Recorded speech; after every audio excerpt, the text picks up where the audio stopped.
I forget how easy this is when it's just me and you. I know. Kenny. It's just kidding. Welcome to Tablenauts. My name is Max. I'm Doolin. And we are back today with 4 miniature reviews, first impressions on some of these, but we've played most of these several times at the very least. Ooh, we are starting bag movement. We are starting off with the biggest of the bunch. This is Dune War for Arrakis. This is a big box miniature kind of war game almost, and it's designed by CMON, or it's published by CMON rather. This is designed by some of the same designers that worked on War of the Ring, and in simple terms can be considered the Dune version of War of the Ring. It is not the same game. Neither of us have ever played War of the Ring. We will this year, or I will. I don't know if you will. I hope to. Okay, I'd like to. Cool. I'd like to. But for the most part, consider this the small. That's really sad. This is the small version. The more simple version. This box is bigger than my box for War of the Ring. Probably. Yeah. But this is the Dune theme, which where do you sit? Way more, right? I mean, no, not really. I like Lord of the Rings more. I'm maybe slightly partial to Dune, but that's because I love like just the weirdness of it all. I mean, I definitely am more leaning towards Lord of the Rings, but I feel like maybe in game form, I'm thinking like longer. Oh, okay, like once I sit with Dune a lot longer. Yeah, Dune Messiah. Because it's not really fair. Because Lord of the Rings I've watched a million times. Yeah, sure. But Dune, this turned into a movie podcast episode. It's coming together. Oh yeah. It's all coming together. But as far as the game is, this is great. Yeah, I love this. I also love Dune, the movies, and I think that this does a good job of making you feel like you're in the movies. Yeah. I think I even made some choices very early on in our game where you were the good guys, and I was the bad guys. Yep. And I took the bald guy, and I chased after. I don't know the names of these people. I took the bald bad guy, yes, I think, and I chased after Paul because I was like. Thematic, that's just what he would do. Yeah, and then you ran away, and I was like, okay, well, never mind. But like, I just was, I don't know, much like Rebellion, which is another game I love. I like making these thematic choices that are fun. Sure. But this is, yeah, me too. This is, it's a game that I was really excited about. This is actually one of the only board games I've purchased myself in 6 months. Yeah, I'm proud of you. I mean, I just don't. It's a big really, board purchase too. Like, wow. I don't really buy board games that much anymore. And me either, man. You sure about that? You sure about that? When it came to this, it was like I either want Hegemony or I want Dune War for Arrakis or I want Arcs. I don't even remember what my third one was. Ooh. I don't. Well, Kenny's getting Arcs. Okay. So it's okay. I don't remember what my third one was, but I was like, I want to buy a big board game, and this was kind of what drew me in more than any of the others. Big fan of Dune. I've always wanted to play War of the Ring, and this, again, based off my little knowledge of it, is a 2 to 3 hour experience in what you would normally get as a 4-hour experience or something like that in War for the Ring. So for me, I was like, this seems like something I'm going to be able to table more. I know personally that Doolin and Kenny all like the theme as well. And we've played it. I've played it. You've played it once. Kenny's played it once, and I've played it both times. I was the Fremen both times in both of those games. I lost both times, but there's some people that consider the Harkonnen to be overpowered. In my 2 games, I think it's been perfectly fine. Every game that I've lost has been with a last-ditch effort by the Harkonnens. So it was one of those things that, cinematic almost, I was going to win the following turn if they didn't win there. And so it works out well, and I wasn't salty about it. I don't think they're busted or anything in my limited experience. But in this game, you are basically going to be trying to accomplish a goal. And if you're the Harkonnen, your goal is to just score an X amount of victory points by destroying the Fremen sieges. And if you are the Fremen, your goal is to score X amount of victory points, but it's on this prescience track, which basically you draw a card at the beginning of the game that says you need this, this, and this in these 3 categories. So you never know exactly how to accomplish your goal, because it's going to be, you can need 10 of this and 6 of this and 4 of this, or you can need 7, 7, 8, whatever.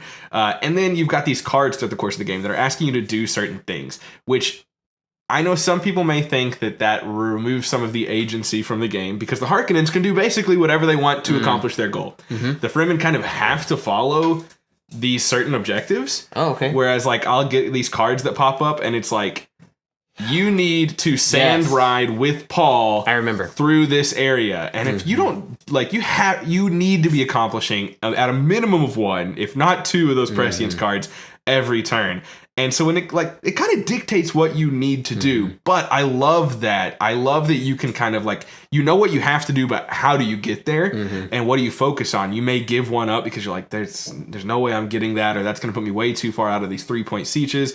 But I just think the strategy in this game is super good. Obviously, this is a mini review, so maybe one of these days when we get more plays in, we'll come and do a full-fledged review of this game because I would love to do that. But I think it's fantastic. I think that the alternating activation system, the dice system, and the attack system, the way that the characters are unique and simplistic all at the same time, it's a lot of information, but it's not so much information that you just can't parse, and that it makes it so difficult to play the game. So for me, it's a huge hit. I'm very, very, very pleased that I purchased it, and I'll be happy to get it back to the table time and time again. Big fan of Dune War for Arrakis. Good game. Yeah, I think it's fantastic. If I were to give it a rating right now, it'd be a 10 out of 10. Really? I was going to say 4.5 out of 5. Yeah. We've been doing a 5-point scale. Sure, 5 out of 5. There you go. Yeah, there you go. Yeah. Letterboxd has swayed the way we also review games. I'm down now. But yeah, this is a 5 out of 5. We had a comment recently that was like, "Why are you doing it out of 5? Why not out of 10?" I'm like, "Listen, man, Movies. that's just what we do." Yeah, we have a podcast now, which if you don't know, we have a podcast called Board Game Box Office where we talk board games and movies, which is why we're the bit. If you don't have that context, it may not have made any sense. But yeah, so 5 out of 5 for me. One of my favorite games that I've played in recent memory, and I'm really, really excited to get it back to the table. Now, we'll jump from something massive to the smallest game we have on our list today. Which, and I should say, we're now sponsored by Zaxby's. I wish we were. I would love that. This Zaxby's was sent to us by Isaac Meyer at Barn-Made Games, and this is a game called Expressions. Doolin, can you tell us a little bit about Expressions? Yes. So this, I unfortunately have made the mistake before, and somebody corrected me, of calling this a trick-taking game. It's not a trick-taking game at all. It's more of just a game of memory, which is kind of exploding right now. Like Trio and Nana, and also those are great though. That's Not a Hat. Do you remember when Warren had to stand in like one of our first videos that we ever recorded, or he was like on his knees? It was his only video he was in. Yeah, he was like, "I'd like to be in this YouTube channel." We did one video, and he's like, "Nah, I like to play guitar." Instead, he was also the reason we didn't call ourselves Yalris. Which hindsight, Probably perhaps a good call.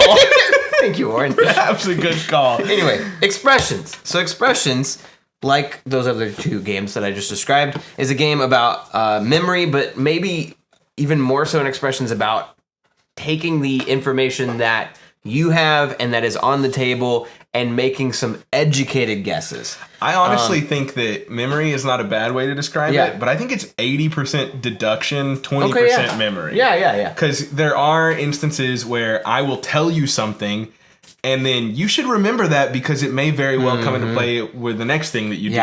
But the majority of it is deduction. Is why we lose. Yes, because we do forget the things that are being told to us around the table. How do we want to describe? I'd like to introduce a new scale to the channel. Okay. And it's Is it 1 to 5? It's a 1 to 5 scale. Okay, good. And it's kind of the amount of hats Kenny has thrown during the game. And so for me, this is a 5 out of 5 on the Kenny throws hats scale, which is to say, I pissed Kenny off playing this game multiple times, and he threw his hat at me multiple times. That's his thing. That's what he does. It's his like special ability is he just whips his hat across the table at you. Which we should say, this is a cooperative game. It is. Hat throwing is not a part of the game. No, it is not. That is a hat. Yes, and in this game, you are attempting to guess what everybody else has in their hands. That's the whole point of the game. You do so by simply looking at your hand, what you have, looking at what cards are already out on the table, and then also looking at the clues that other players are sometimes giving you. You can play cards from your hand that will go to the negative pile, counting against you.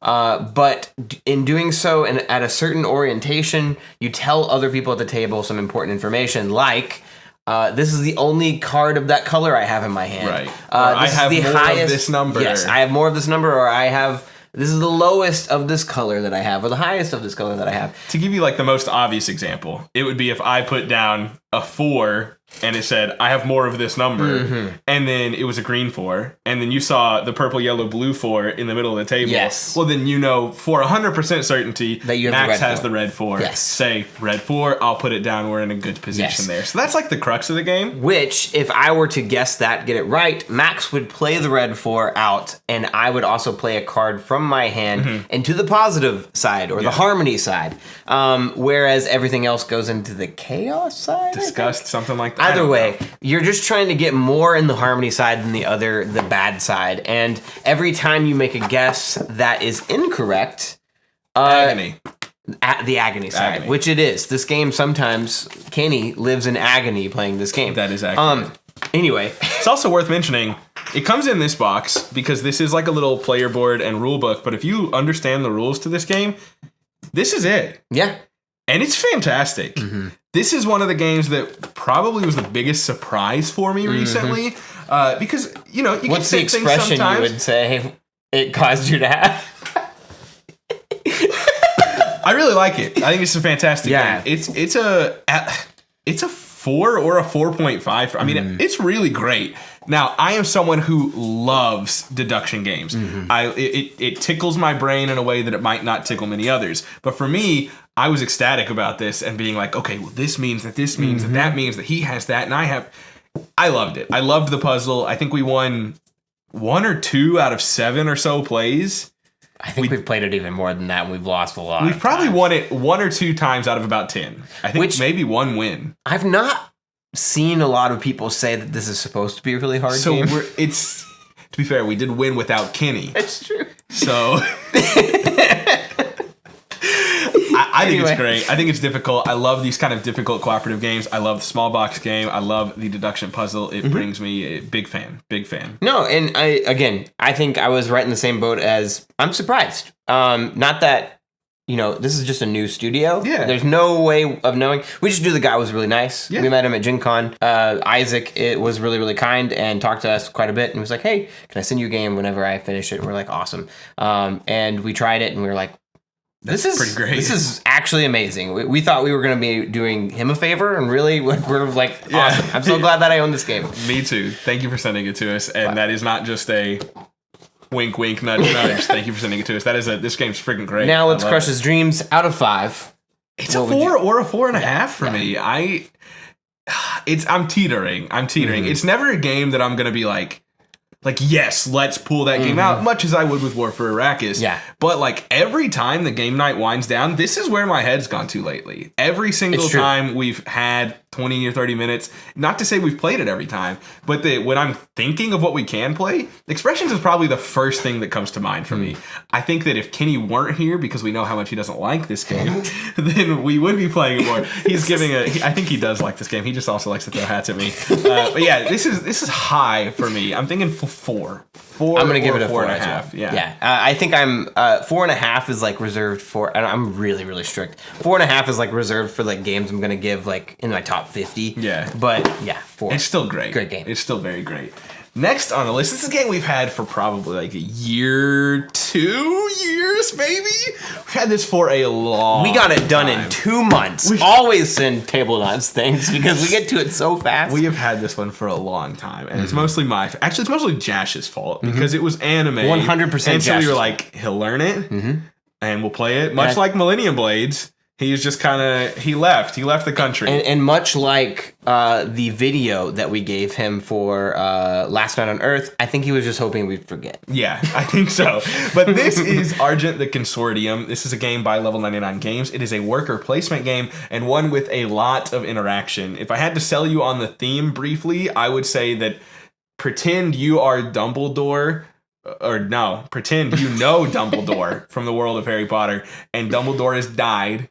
Spoiler warning, and you are trying to take his position. So there's like a panel. How dare of you judges. stood where he stood?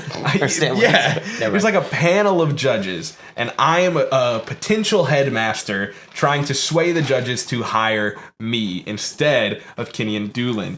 And we do that by appealing to the 12. They're not judges, but that's what I'm going to call them. They kind of and they all have unique things that they want you to achieve. The Electoral College. Yeah. except for Morfair. And they remain hidden throughout most of the course of the game, but you can use a mark to view what they actually want. So it is one of those games where you're like, everything's good. Like, you want to do everything, because there's really not a bad move you can make. It's very likely that it'll be working you towards a victory condition.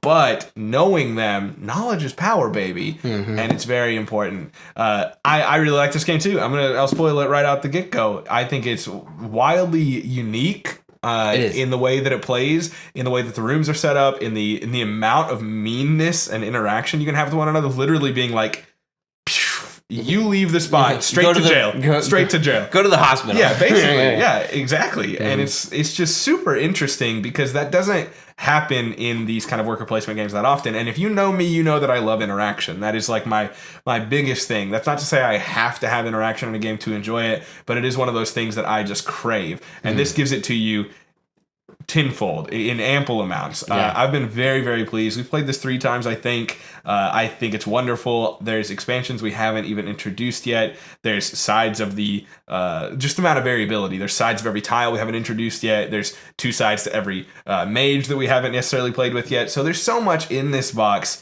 I just think it is a gem, a hidden gem. I think that most people that have played this would agree with that it is one of those that for theme or art or whatever has never got the traction that I would think it deserves. Big fan from me. I probably like it more than you all, but I like this a lot. I do like it a lot. I think one of my favorite things about this is a gripe I have sometimes in other worker placements, which is you're kind of racing to get your stuff done as quick as you can so that you can take these little cards that give you a little bit of a bonus, but really you're just trying to end the round faster. Yeah. And so instead of, this person is doing things way more efficiently than I am, and they have 3 of their workers left, and I'm almost out of mine. What am I gonna do? I'm just gonna sit here and watch them do like a minute turn. No, instead I can just take these things up, and now their turn's over, and their round's over. Tempo is very important in this game. Which does help, I think, because this game can be long, but it would be way longer if it didn't have that. Yeah, it always incentivizes someone to push for the end of the round. Maybe not everybody, but someone at the table is going to want to get that moving because they've got less mages or less ability to kind of bounce them and move them around, or they're not able to play them out as quickly, or rather, vice versa, the inverse. They're able to play them out way quicker than everyone else.